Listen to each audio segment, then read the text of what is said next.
창세기 18장 22절부터 33절까지 봉독하겠습니다.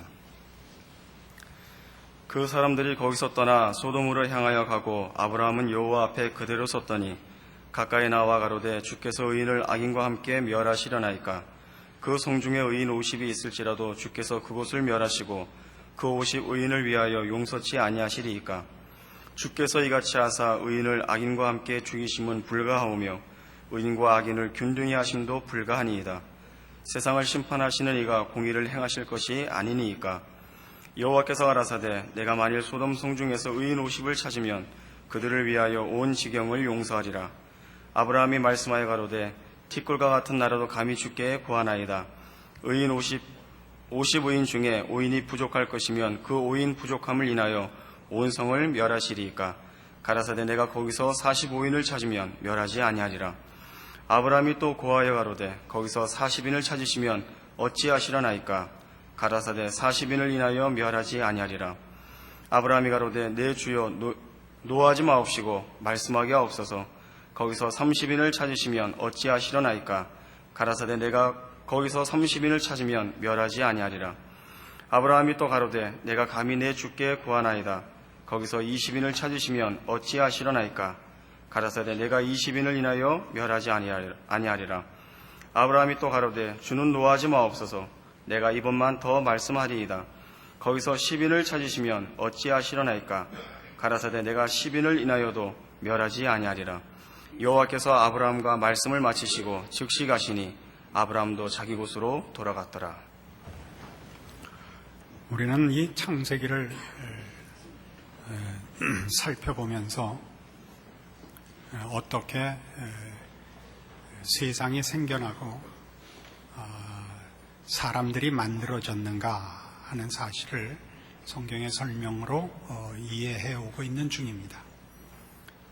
뜻밖에도 인류가 죄를 짓는 바람에 타락하여 이제 그 비극적인 운명을 지게 되었고, 죄인이 된 인간들이 어떻게 심판을 자초하여 자멸의 길로 걷고 있는가를 가인의 살인에서나 또 노아 홍수에서나 바벨탑의 그 분열에서나 확인해 오고 있습니다. 그러는 중에 이제 우리를 지으신 하나님이 이 구원의 방도가 없는 인류를 은혜와 사랑으로 찾아오셔서 이제 구원하시며 우리의 하나님이 되시는 그 일을 아브라함의 생애에서 보고 있습니다. 앞에서 우리는 하나님이 창조주시며 심판자이시며 우주와 역사의 유일한 주인이시며 전능하신 분임을 배워오고 있습니다. 그러나 하나님이 어떠하신 분이냐 하는 것은 그 속성과 인격의 차원에서는 이제 이 아브라함을 세워 구원을 베푸시는 이 장면에서 비로소 소개되는 것입니다. 우리가 물론 창세기 15장과 17장에서 하나님의 신실하심, 또 하나님의 거듭되는 은혜의 인내하심, 오래 참으심, 이런 것들을 확인할 수 있습니다만은 성경이 설명하려 하고 또 우리가 예수를 믿는 모든 신자들이 가져야 하는 그 신앙의 본질로서의 하나님에 대한 설명은 이제 비로소 등장하는 셈입니다. 일반적으로 모든 자연인이 가지는 종교심과 신에 대한 그 이해는 굉장히 인간 본성적 상상에 굽어 있어서, 예를 들면 그리스 신화에 나오는 신들 같이 신은 능력을 가졌을 때 온전한 인격을 갖지 못한 자들로 자주 등장하고, 우리 스스로들도 그리스인이 아니라 할지라도 어느 곳에 있는 신들이든지 다 인간이 만든 신들은 그 인격적 결함을 가지고 있습니다. 그러한 것은 우리 인간의 상상물이기 때문에 그럴 것입니다. 우리가 죄인이고 우리가 편협하고 부족한 관계로 우리가 그리는 신도, 우리의 생각의 오염도를 따라 오염되는 모양입니다. 그래서 우리가 가지는 모든 자연인들이 가지는 신에 대한 그 입장, 그 태도는 일단 신을 노하지 않게 구슬러야 한다 하는 것이 기본 그 편견이지 않나 싶습니다. 대부분의 기독교 신자들도 하나님 아버지 이렇게 기도할 때 불러놓고 그 마음에 따뜻함과 자신감을 가지는 분보다는 그 얼른 용무를 끝내고 나가야지 하는 쪽이 아무래도 우세한 듯 싶습니다. 제가 어려서 저희 어려웠던, 무서웠던 우리 아버님하고 만나기 싫어서 식사를 빨리 하는 습관을 붙이는 바람에, 왜냐하면 그 시간만 피하면 서로 얼굴 볼 일이 없었기 때문에 식사를 2분 20초 뭐 이렇게 끝내서 뭐라고 꾸중을 하셔도 끝을 내기 전에 후닥닥 일어나는 그런 이미지하고 이상하게 하나님 아버지가 많이 겹쳐 있는 것에 대해서 놀라곤 합니다. 저희 집사람은 그러지 않습니다. 저희 장인어른은 딸의 요구에 무엇이든지 응하는 분이어서 저희 집사람은 매일 새벽 기도를 언제나 일착으로 나와서 하나님 아버지한테 먼저 일르러 오십니다. 굉장한 신앙이라고 저는 생각을 합니다. 이런 분은 아무래도 좀 적겠죠. 저같이 느끼는 사람이 더 많을 것입니다. 왜냐하면 또 다른 이유가 있죠.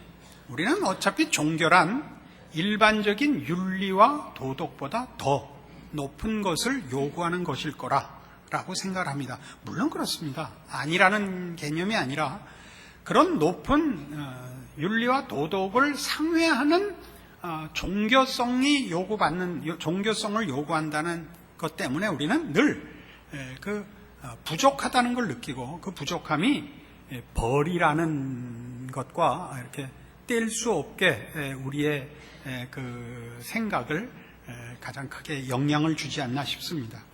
그러나 오늘 여기 창세기 18장과 19장에 걸쳐서 나오는 이 소돔과 고모라를 멸하러 오신 이 하나님이 아브라함과 만나서 대화하는 과정을 보시면 이건 분명히 할아버지와 손주가 만나서 하는 가장 다정한 장면으로밖에는 이해할 수가 없습니다.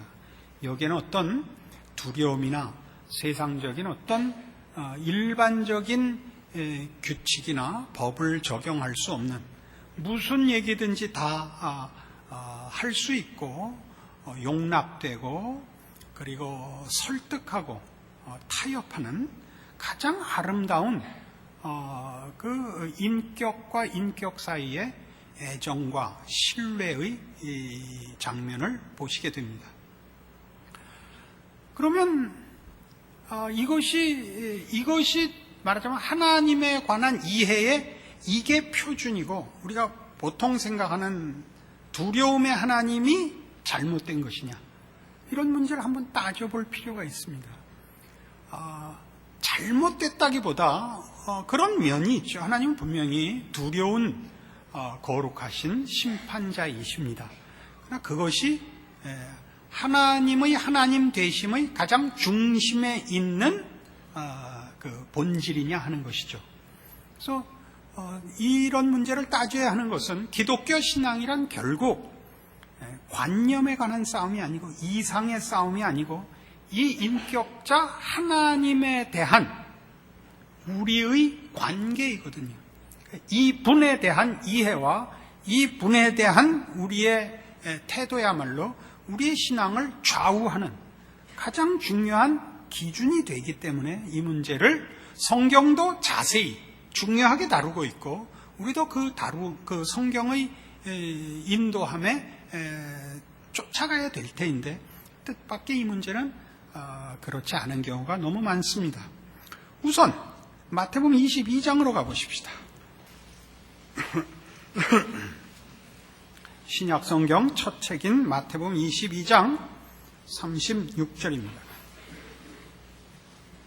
선생님이요, 율법 중에 어느 계명이 크니까?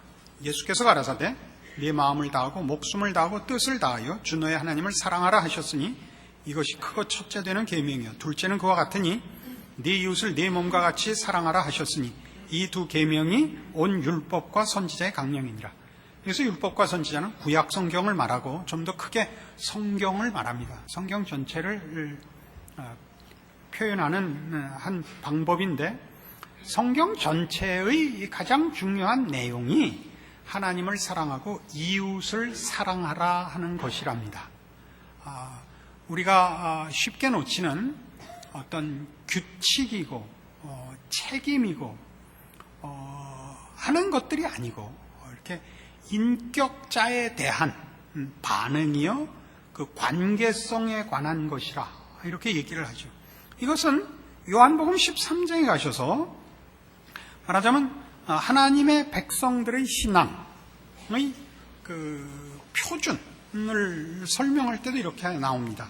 요한복음 13장 34절 새 계명을 너희에게 주노니 서로 사랑하라. 내가 너희를 사랑한 것 같이 너희도 서로 사랑하라. 너희가 서로 사랑하면 이로써 모든 사람이 너희가 내 제자인 줄 알리라. 그러니까 제자도라고 할 수 있는, 말하자면 예수를 믿는다고 고백하는 모든 하나님의 백성된 자들의 신앙의 그 가장 중요한 내용이 무엇이어야 하느냐 할 때 사랑하는 것이라 이렇게 얘기하고 있습니다. 우리는 물론 기독교 신앙을 대표하는 개념이 사랑이라는 것을 압니다. 믿지 않는 자들도 기독교는 사랑의 종교라 얘기하고 우리는 성경 안에서 조금 전에 본 바와 같이 하나님을 사랑하라, 네 이웃을 사랑하라 해서 더 나아가 원수를 사랑하라 라고까지 요구를 받고 있습니다. 왜 그러냐 하는 것이죠. 그것이 사랑이 어떤 법, 어떤 윤리보다도 더 고급한 덕목이기 때문에 정도는 아닙니다. 그 이상입니다. 아까도 얘기한 것 같이 하나님이 당신을 설명하는 데 있어서 하나님이 어떠한 분인가를 설명하는데 그 첫째가는 내용, 속성, 본질로 성격으로 제시하는 것이 성경은 사랑입니다. 요한일서 4장에 가보십시다. 392페이지 신약성경 392페이지 요한일서 4장 7절입니다. 사랑하는 자들아 우리가 서로 사랑하자. 사랑은 하나님께 속한 것이니 사랑하는 자마다 하나님께로서 나서 하나님을 알고 사랑하지 아니하는 자는 하나님을 알지 못하나니 이는 하나님은 사랑이심이라. 하나님의 사랑이 우리에게 이렇게 나타난 바 되었으니 하나님이 자기의 독생자를 세상에 보내심은 저로 말미암아 우리를 살리려 하심이니라. 사랑은 여기 있으니 우리가 하나님을 사랑한 것이 아니요 오직 하나님이 우리를 사랑하사 우리 죄를 위하여 화목자로 그 아들을 보내셨음이니라. 사랑하는 자들아 하나님이 이같이 우리를 사랑하셨은즉 우리도 서로 사랑하는 것이 마땅하도다. 이 7절에서 11절까지의 내용을 보시면 하나님이 어떤 분이냐 할 때 하나님의 말하자면 대표 본질이, 대표 속성이 사랑이라 이렇게 말을 합니다. 그러므로 그에게 구원받은 그의 자녀가 된 자들은 하나님을 아버지라 부르는 그의 백성들은 당연히 그 아버지의 자녀답게 사랑을 해야 된다 이렇게 얘기를 합니다. 그것은 조금 더 가서 15절 보시면 누구든지 예수를 하나님의 아들이라 시인하면 하나님이 저 안에 거하시고 저도 하나님 안에 거하느니라. 예수를 믿으면 우리가 하나님 안에 거하고 하나님이 우리 안에 거한답니다. 그래놓고 16절은 이제 말을 바꿔서 하나님이 우리를 사랑하시는 사랑을 우리가 알고 믿었노니 하나님은 사랑이시라. 사랑 안에 거하는 자는 하나님 안에 거하고 하나님도 그 안에 거하시느니라. 그러니까 예수 안에 있다는 건 사랑 안에 있는 것이라고 얘기를 합니다. 예수를 관념화하면 안 됩니다. 예수를 믿는다는 것이 이렇게 개념이 되어서 결국 예수님이 오셔서 십자가를 지셨다는 것은 사랑을 우리에게 가르치기 위함이다. 정도가 아닙니다. 실제로 인격적 존재이신 성자 하나님이 우리를 위하여 죽으셨습니다. 왜 그랬다고요? 우리를 사랑하셨기 때문입니다. 그러니까 이 성부 하나님, 성자 하나님의 그 사랑을 입은 자요, 그의 자녀로 부름을 입었기 때문에 예수를 믿는다, 예수 안에 있다는 것은 곧 그 안에 있는 이 성삼위 하나님의 가장 독특하고 으뜸가는 본질인 사랑에 참여하는 것입니다. 사랑을 받을 뿐만 아니라 사랑에 충만하여져서 우리도 사랑하는 자가 되는 것입니다. 이 말을, 이 사랑이라는 말은 하도 흔하게 쓰여서 소나게나 다 사랑, 기타 들고 사랑 했기 때문에 사랑 그러면 우리에게는 사실 굉장히 이해가 좀 어렵습니다. 이 사랑은 이렇게 눈물이 그렁그렁 해갖고 속이 울렁울렁해서 연사마 같은 얼굴하고 쳐다보는 얘기를 하는 게 아닙니다. 이건 말이죠. 이렇게 인상 팍팍 쓰고 정신 똑바로 차리고 맨정신을 가지고 모든 사람이 사는 동기와 질서와 원리와 가치가 법도 경쟁도 공격도 아니고 사랑이라는 것을 얘기하는 것입니다. 물론 못 알아들으실 거라고 예상을 했습니다. 그러니까 자, 고린도전서 13장에 가면 그러니까 사랑장에서 오늘 우리 성가대도 바로 이 고린도전서 13장을 불렀어요. 이게 세상에선 텔레파시가 통한다. 기독교 신앙 안에서는 영이 통한다. 그러는데 안 통한 때가 더 많았으니까 아직 뭐라 그러지는 맙시다. 고린도전서 13장 여러분 잘 아시는 사랑장입니다. 자, 이걸 지금 오늘 이렇게 하나님에 대한 이해의 맥락에서 읽어보자고요. 279페이지 고린도전서 13장 1절. 내가 사람의 방언과 천사의 말을 할지라도 사랑이 없으면 소리나는 구리와 울리는 꽹과리가 되고 내가 예언하는 능이 있어 모든 비밀과 모든 지식을 알고 또 산을 옮길 만한 모든 믿음이 있을지라도 사랑이 없으면 내가 아무것도 아니요. 내가 내게 있는 모든 것으로 구제하고 또 내 몸을 불사르게 내어줄지라도 사랑이 없으면 내게 아무 유익이 없느니라.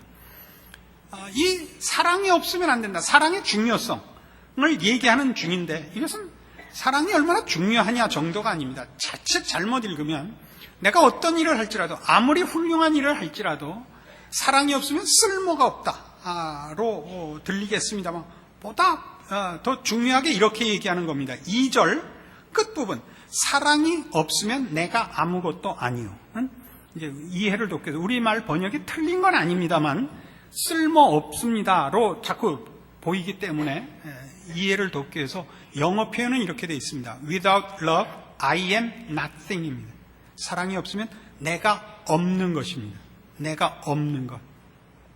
내가 아무것도 아니요. 쓸모가 없습니다. 아니라 없는 것입니다.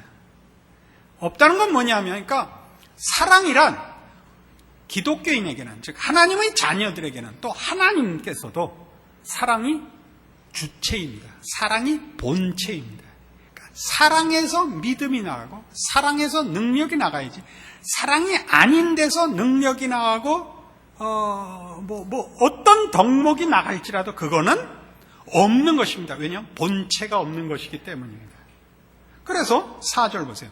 사랑은 어떤 것이냐 이제 이해를 해야 돼요. 사랑은 오래 참고 온유하고 투기하는 자가 되지 않고 자랑하지 않고 교만하지 않고 무례행치 않고 자기의 유익을 구치 않고 성내지 아니하고 악한 것을 생각지 않고 불의를 기뻐하지 아니하고 진리와 함께 기뻐하고 모든 것을 참고 믿고 바라며 견딥니다. 하나님이 꼭 이렇게 하시지 않았습니까? 어때요? 과연 그렇잖아요. 하나님 꼭 이렇게 하셨죠. 안 믿어진다고요? 로마서 3장.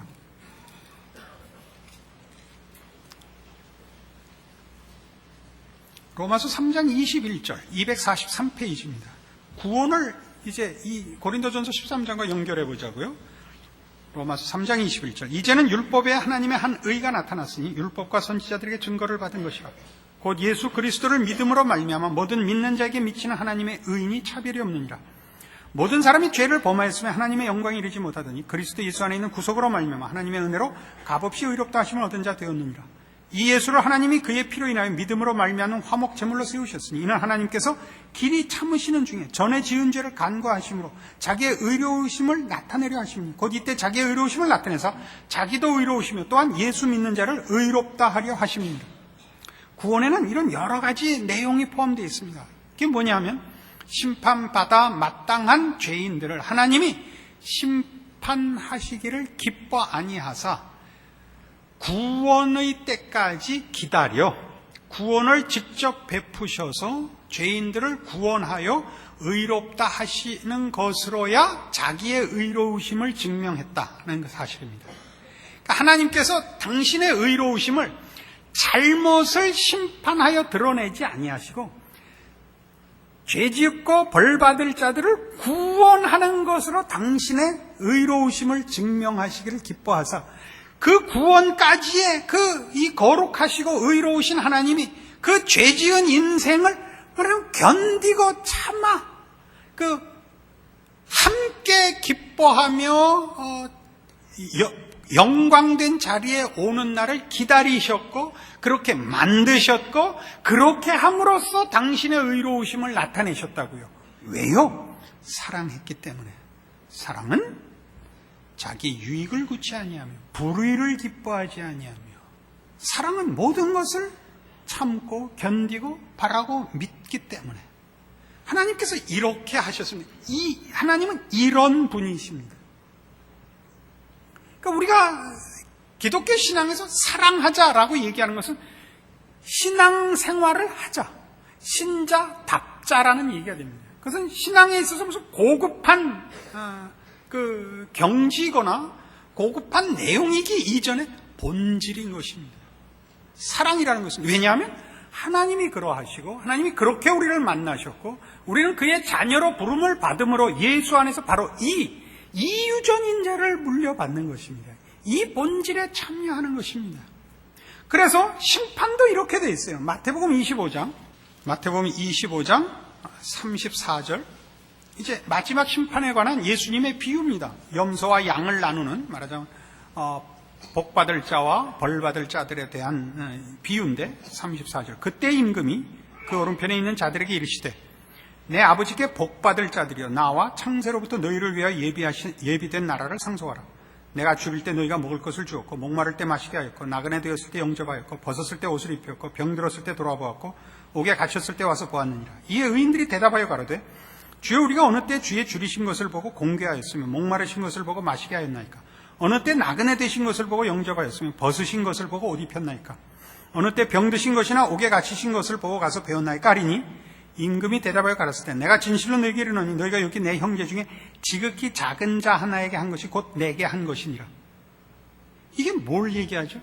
그러니까 아까 우리 성경이 가르치는 바 그 제일 중요한 신앙의 핵심이요 기독교 정신의 그 본질이 하나님 사랑, 이웃 사랑이라고 마태복음 22장을 근거로 하여 우리 확인했습니다. 그러니까 심판이 왜 지극히 작은 자 하나에게 선행을 베풀었느냐, 구제를 했느냐 안 했느냐냐, 사랑을 했느냐 안 했느냐거든요. 근데 사랑은 말하자면 하나님을 믿고 하나님의 자녀가 된 자에게는 감출 수 없는 본질이 되기 때문이다 이거죠. 이게 재미있는 것이 그 벌 받는 자들은 동일한 문제로 벌을 받습니다. 45절 이에 임금이 대답하여 가라사대 내가 진실로 너희에게 이르노니 이 지극히 작은 자 하나에게 하지 아니한 것이 곧 내게 하지 아니한 것이니랍니다. 이게 무슨 얘기냐 하면 기독교인이 아니래도 도와줄 만한 사람은 도와준다는 얘기입니다. 그러니까 도와준 사람들이 자기네가 한 거는 보란듯한 걸 한 게 아닌데 왜 상을 줍니까 하고 벌을 받는 사람들 우리가 언제 주님 헐벗었을 때 가만히 있었습니까? 이거 도와줄 만한 예수님이 내가 목마르다 물 한 잔 다오르 잠깐만 기다리세요 해갖고 가서 그 금반지 빼서 녹여서 잔 만들어서 물 받아다 드렸을 거 아니에요. 그게 아니라는 얘기죠 지금. 잘한 사람들이 칭찬받는 사람들도 자기네가 한 게 누구 보란듯한 사람에게 보란듯한 일을 한 게 아니라 정말 불쌍한 사람에게 한번 도와줘서 잊어버린 일들을 말하는 것이요. 이 벌 받을 자들이 그 항의하는 것도 우리가 왜 보란듯한 일이라면 안 했겠습니까? 라는 거거든요. 배경이. 그렇지 않다는 거죠. 사랑이란 상대방을 위하는 것입니다. 우리가 그 선한 사마리아인 비유에서 보는 게 뭐죠? 예수님께서 이렇게 묻습니다. 계명 중에 제일 큰 게 뭡니까? 무엇을 하여야 영생을 얻겠습니까? 예수님 대답이 계명이 뭐라고 되어 있냐? 하나님 사랑하고 이웃 사랑하라 하지 않았느냐? 이웃이 누굽니까? 하나님은 대상이 분명하잖아요. 하나님 사랑하겠어. 이웃 사랑해라 그러니까 어디까지가 이웃입니까? 이게 바로 이 얘기죠. 어디까지 이웃입니까? 그러니까 예수님이 선한 사마리아인 비유를 베풀죠. 자, 어떤 사람이 예루살렘에서 여리고로 내려가다가 강도를 만나서 거반 죽게 됐는데 제사장도 그냥 지나고 레위인도 지나가고 다 그냥 지나가는데 사마리아인 지나가다 구해줬다. 누가 이웃이었겠느냐? 자비를 베푼 자니다. 가서 그렇게 해라. 이게 무슨 말이죠? 질문은 뭐였어요? 내가 사랑을 할 텐데 어디까지 해야 됩니까? 라고 물어본 거거든요. 대상을, 범위를 정해달라는 거였는데 예수님의 비유는 답이 어떻게 나왔어요? 받는 사람 쪽에서 누가 이웃이었겠느냐. 사랑은 상대방 위주라니까요. 그러니까 우리가 신앙생활을 하면서 자기 자신에 대해서나 믿음의 이웃들 앞에 우리가 무슨 큰 실수를 하느냐 하면 우리의 신앙은 바로 이 사랑이라는 본체를 놓치고 말하자면 점검되곤 해서 문제가 되죠. 신앙생활은 이렇게 해야 된다, 저렇게 해야 된다라는 것은 그렇게 간단한 문제가 아닙니다. 제일 중요한 건 오래 기다려줘야 된다는 사실입니다. 오래 기다려줘야 됩니다. 그 조그만 일을 잘했다 그래야 됩니다.